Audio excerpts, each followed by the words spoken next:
नमस्कार दोस्तों, एजुकेशन 24 में आपका स्वागत है। दोस्तों आज का वीडियो बहुत ही खास होने वाला है क्योंकि आज के इस वीडियो में आपको बीए फर्स्ट ईयर के फर्स्ट सेमेस्टर में आपका सब्जेक्ट है संस्कृत, उसके अंदर कौन कौन से क्वेश्चन आने वाले हैं, इस वीडियो के अंदर मैं आपको आने वाले क्वेश्चन के बारे में बताऊंगा। तो आप इस वीडियो को पूरा अंत तक जरूर दिखेगा क्योंकि इस वीडियो से आपको बहुत कुछ सीखने को मिलेगा जो कि बीए एग्जाम में काम करेगा।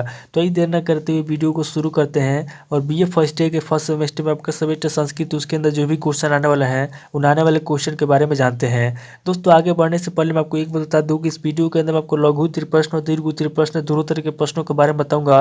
तो आप इस वीडियो को स्किप किए बिना पूरा देखिएगा ताकि आपको दोनों तरह के प्रश्नों के बारे में पता चले। तो आज देर न करते हुए वीडियो को शुरू करते हैं और सबसे पहले लघु उत्तरीय प्रश्नों के बारे में जानते हैं। तो यहाँ पर दोस्तों लघु उत्तरीय प्रश्न में पहले प्रश्न की बात की जाए तो यहाँ पर दोस्तों आपका पहला प्रश्न दिया हुआ है, कुमार संभव महाकाव्य में वर्णित प्रकृति चित्रण का वर्णन कीजिए। पहला क्वेश्चन कह रहा है जो कुमार संभव महाकाव्य है, पहले क्वेश्चन के अंदर आपको कुमार संभव महाकाव्य में वर्णित प्रकृति चित्रण का वर्णन करना है। अब दोस्तों अगले क्वेश्चन की बात कीजिए तो यहाँ पर दोस्तों आपका दूसरा क्वेश्चन दिया हुआ है, विष्णु के 10 अवतार कौन कौन है, क्या भर्तृहरि बुध को भी एक अवतार मानते हैं।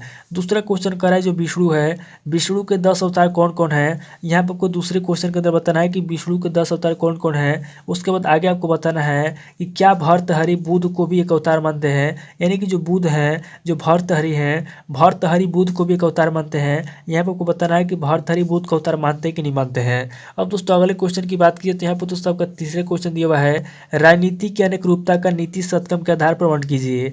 तीसरे क्वेश्चन कह रहे हैं जो राजनीति है, राजनीति की अनेक रूपता का नीति सत्यम के आधार पर वर्णन करना है। यानी कि जो राजनीति की अनेक रूपता है इसको क्या करना है, नीति सत्यम के आधार पर वर्णन करना है। अब दोस्तों अगले क्वेश्चन की बात कीजिए तो यहाँ पर दोस्तों आपका चौथा क्वेश्चन दिया हुआ है, उपमा कालिदास से की सार्थकता पर प्रकाश डालिए। चौथा क्वेश्चन कह रहा है कि जो उपमा कालिदास से की सार्थकता है, उपमा कालिदास से की सार्थकता पर प्रकाश डालना है। अब दोस्तों अगले क्वेश्चन की बात की तो यहाँ पर दोस्तों आपका पांचवा क्वेश्चन दिया हुआ है, कुमार संभव के आधार पर हिमालय का वर्णन कीजिए। पांचों क्वेश्चन कर रहे जो हिमालय है, कुमार संभव के आधार पर हिमालय का वर्णन करना है। अब दोस्तों अगले क्वेश्चन की बात कीजिए तो यहाँ पर दोस्तों आपका छठा क्वेश्चन दिया हुआ है, कुमार संभव के महाकाव्य पर संक्षिप्त टिप्पणी लिखिए। छठा क्वेश्चन कर रहा है जो कुमार संभव है, छठे क्वेश्चन के अंदर आपको कुमार संभव के महाकाव्य पर संक्षिप्त टिप्पणी लिखना है। यानी जो कुमार संभव महाकाव्य है यहाँ पे कुमार संभव महाकाव्य पे संक्षिप्त टिप्पणी लिखना है। अब दोस्तों अगले क्वेश्चन की बात की तो यहाँ पर दोस्तों आपका सातवां क्वेश्चन दिया हुआ है, भारवी के भाषा सौष्ठव पर टिप्पणी लिखिए। सातवां क्वेश्चन कह रहा है जो भारवी के भाषा सौष्ठव है,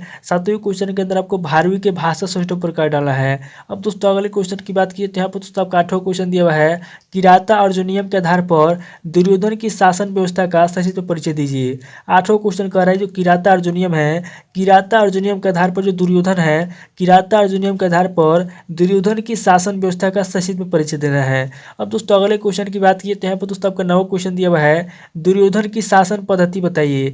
नवा क्वेश्चन कर रहा है जो दुर्योधन है, दुर्योधन की जो शासन पद्धति है, नवे क्वेश्चन के अंदर आपको दुर्योधन की शासन पद्धति बताना है। अब दोस्तों अगले क्वेश्चन की बात की तो यहाँ पर दोस्तों आपका 10वां क्वेश्चन दिया हुआ है, किराता अर्जुनियम के प्रथम स्वर का सारांश प्रस्तुत कीजिए। 10वां क्वेश्चन कर रहा है जो किराता अर्जुनियम है, किराता अर्जुनियम के जो प्रथम स्वर्ग है, 10वें क्वेश्चन के अंदर आपको किराता अर्जुनियम के प्रथम स्वर्ग का सारांश प्रस्तुत करना है।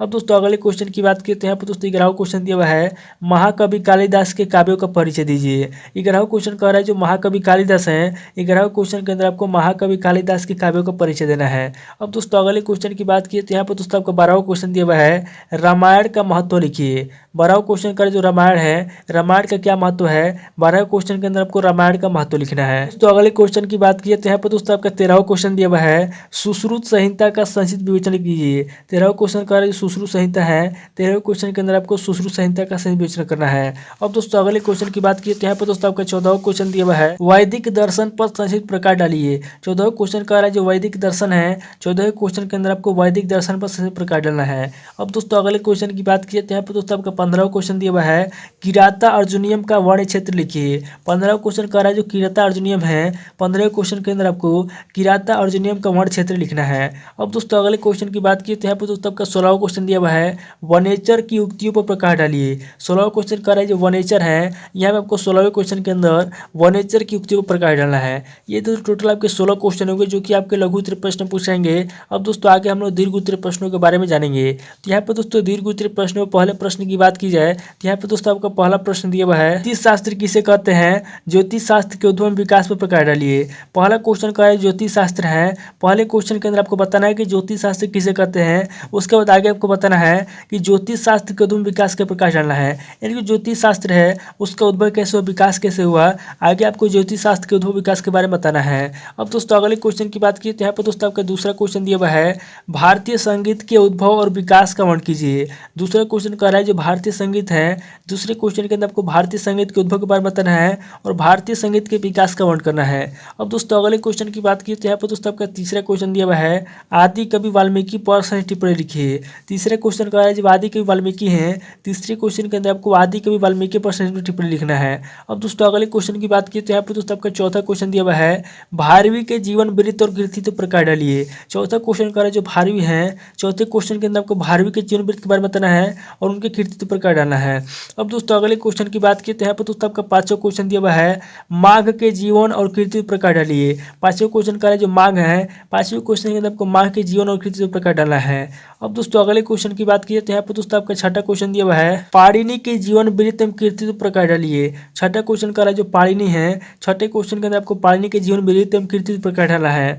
अब दोस्तों अगले क्वेश्चन की बात की तो यहाँ पर दोस्तों आपका सातवां क्वेश्चन दिया हुआ है कात्यायन एवं पतंजलि पर टिप्पणी लिखिए। सातवां क्वेश्चन का है जो कात्यायन है और जो पतंजलि है, सातवें क्वेश्चन का कात्यायन और पतंजलि पर टिप्पणी लिखना है। अब दोस्तों अगले क्वेश्चन की बात की तो यहाँ पर दोस्तों आपका आठवां क्वेश्चन दिया हुआ है दुर्योधन की शासन व्यवस्था का वर्णन कीजिए तथा प्रथम स्वर के आधार पर दुर्योधन का चरित्र चित्रण कीजिए। आठवां क्वेश्चन का जो दुर्योधन है, आठवें क्वेश्चन के अंदर आपको दुर्योधन की शासन व्यवस्था का वर्णन करना है तथा प्रथम स्वर्ग के आधार पर दुर्योधन का चरित्र चित्रण करना है, यानी जो प्रथम स्वर्ग है, प्रथम स्वर्ग के आधार पर दुर्योधन है, दुर्योधन का चरित्र चित्रण करना है। अब दोस्तों अगले क्वेश्चन की बात की तो यहाँ पर दोस्तों आपका नवा क्वेश्चन दिया हुआ है भारवी के काव्य शैली पर प्रकार डालिए। नवा क्वेश्चन का जो भारवी है, नवे क्वेश्चन के अंदर आपको भारवी के काव्य शैली पर प्रकार डालना है।